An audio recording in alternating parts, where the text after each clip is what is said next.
Assalamu alaikum wa rahmatullahi wa barakatuh. Today we are fortunate enough to have the champ, the intellectual giant, and we also have Muhammad Hijab. Welcome, lads. So I'll just get into the topics since it's going to be a very short video. There's a hadith by the Prophet ﷺ, authentic hadith, where the Prophet ﷺ says, "Al-mu'minu al-qawi khayrun wa ahabbu ila Allah min al-mu'min al-da'if wa fi kullin khayr," which translates as that the strong believer is more beloved to Allah than the weak believer, and in each there's good. What does it mean in our times to be strong, to be a strong believer? Because there seems to be a discussion online where young men are always talking about being strong. What does it mean to be strong? I'll invite this is an open. Go on, so will you start?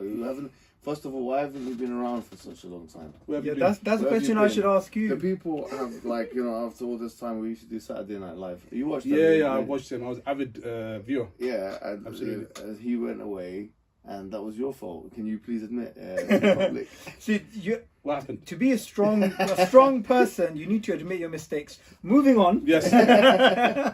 Yeah. So let's go to what is strong. Right, what is strong? There's many different ways of defining it, but I think the most important way of defining it is you as a Muslim are proud. You're not somebody that's meek, that's worried. One of the things I really love about hijab is he sometimes says the most absurd things. Sometimes? Absurd, like ridiculous things. But I just think, you know what, that's courageous. I remember he was once refuting some person and he started mentioning flat earthers. And then he said, well, at least I give them respect that they stick to what they believe in. Even though they may be wrong, but they believe in something. And when it comes to liberals, when it comes to people who believe that fundamentally, even if there's no God, we can come up with morality, ethics, we can come up with our own moral system, our own type of way of deciding what's right and wrong. They will say, okay, for me, this is a woman, this is a man, I've come up with my own philosophy, but they'll be absolutely firm on it. When it comes to a Muslim, somebody who believes in Allah, somebody who believes in his messenger, we're very meek. Even the way we shake hands is very, very weak. When it comes to our beliefs, do you believe in this in the Sharia? Do you believe in that? People are very scared of articulating themselves, being proud of their beliefs. So I think being strong is being able to accept who you are, be proud of who you are, and be somebody that wants to project it. So it's not just a case of, okay, I believe in this, and I think you should believe in this. So that's the way I would say that's how I'd characterize what strong is. Fascinating. So to have a strong azim, a strong believer, not being afraid to utter the truth if and when required. Would you like to add anything to that, Mr. Hijab? Yeah, I mean, strength is of different types. It seems like, I don't know, Allah Alam, you guys correct me if I'm wrong, but, in the Quran where when Musa alayhi salam, was interacting with the women in the well, you know what I mean, and that story, and the woman went to her father, who some say Shu'aib, but we have no clear hadith on that, and she wanted him to work for her father, and then she said خير من استأجرت القوي الأمين, that the best person to hire or employ is the one who is al-qawi and al-amin, the strong and the trustworthy. Yep. And this is a beautiful ayah, or part of an ayah, which links nicely with this particular hadith. And here, if you think about the context of the ayah, yes, Musa was exhibiting some level of physical strength, but I think he was also exhibiting prudence or competence, initiative, when he was hustling to get the water for them and so on. So I think strength, and if you look at the shurrah of that particular hadith, and in general, when quwwah is mentioned in the Quran and Sunnah, it's not just the physical quwwah or the physical strength, but it's prudence or it's competence in any given particular field. And this links to something great that the Prophet ﷺ told us in another hadith, which is that the best of you and the most beloved of you to Allah are those anfa'akum lin-nas, who are most beneficial to other people. So you cannot be beneficial to other people if you're not competent or prudent in a specific field. Of course, physical strength is actually a virtue, and it's always been seen as a virtue from the times of the ancients all the way to our present time. But that's one of the things that will wither away by virtue of reality.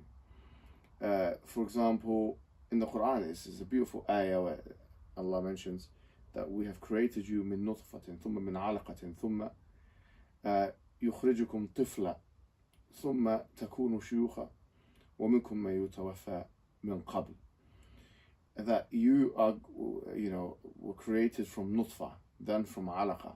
Then after that we have made you into children, and after that you'll be old people, and some of you will die before that, before even reaching the age of senility or old age. And so this is a natural pattern of human reality. If this hadith was specified to the physically strong, then it would obviously indicate that those who are in the mid part of their life are the most beloved to Allah. And so it cannot really be taken to mean strength in the only physical sense. It could be strength of faith. It could be strength, as I say, prudence in a more general sense. And I think that it's incumbent upon anybody living in the modern age to be good at something such that other people need them, and or that they may benefit these other people. And that's where value and would come in. So the more valuable you are in a marketplace is the more beneficial you are in a marketplace. And so it's very important that everybody examine themselves and see what their specific traits or their specific qualities may be, that they could give that to the rest of the Muslim Ummah, and thereby be beneficial to them.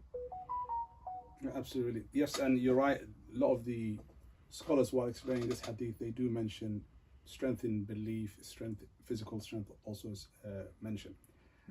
I'll conclude with this final question, because I think we've spoken for some time.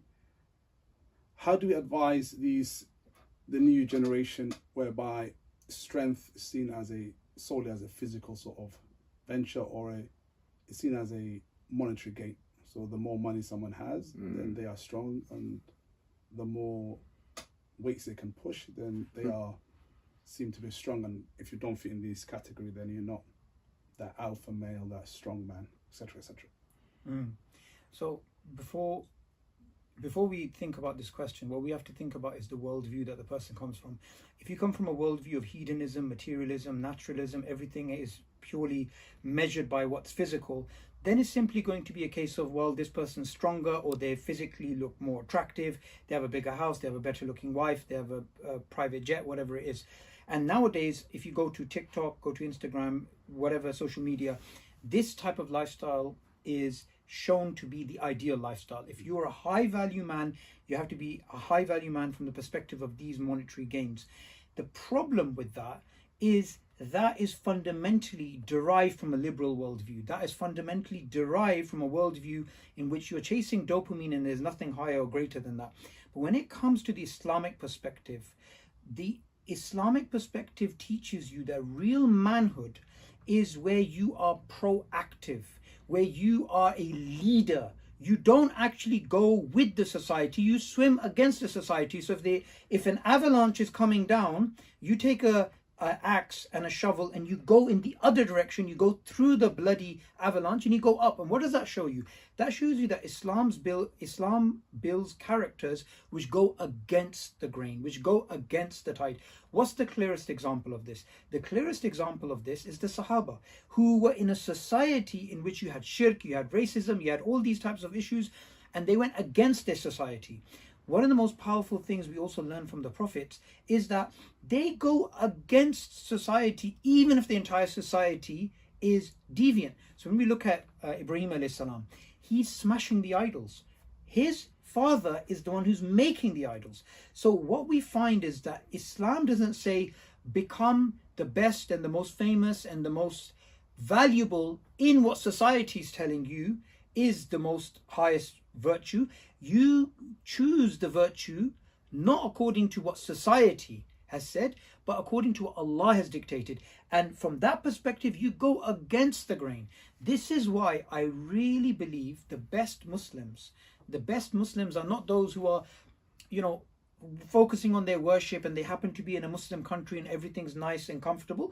That's actually a good lifestyle, that's fine. But really, where you really know the strength of the Muslims is where they're in the middle of a very difficult situation, but they hold to the flag of Islam. They refuse to move left or right according to liberal whims or according to any other political pressure or any other societal pressure. That is true Islamic strength. Well put, so we'll really appreciate that. Mr. Hijab, what's your 2 cents in this? Yeah, I mean, I think the whole thing of the alpha male thing is a very reductionist and simplistic idea of what a man should be. I've spoken about this before, but I think that the key and defining characteristics for a man are generosity and bravery. I think there's good hadith evidence for this. For example, where the Prophet Muhammad ﷺ mentioned that, شَرُّ مَا فِي الرَّجُلِ, the worst things to be found in a man is بُخْلٌ هَالَع وَجُبْنٌ خَالَع, that is cowardice and miserliness. And so the opposite must be then true as well, that a good man, a virtuous man specifically, would be a man who's very brave and a man that's very generous. Because these 2 traits in particular seem to be the traits that men need to have in excess of women in order to provide and protect them in a way that the opposite wouldn't require. That's not to say that women shouldn't be brave and they shouldn't be generous, but it's more to say that a man needs it more in abundance in order to fulfill his function than a woman would be. And this is something understood a long time ago and continues to be understood now. But I think we should also emphasize the role of compassion. I mean, Allah mentions in Quran, وَمَا أَرْسَلْنَاكَ إِلَّا رَحْمَةً لِلْعَالَمِينَ. We haven't sent you except for mercy to humankind.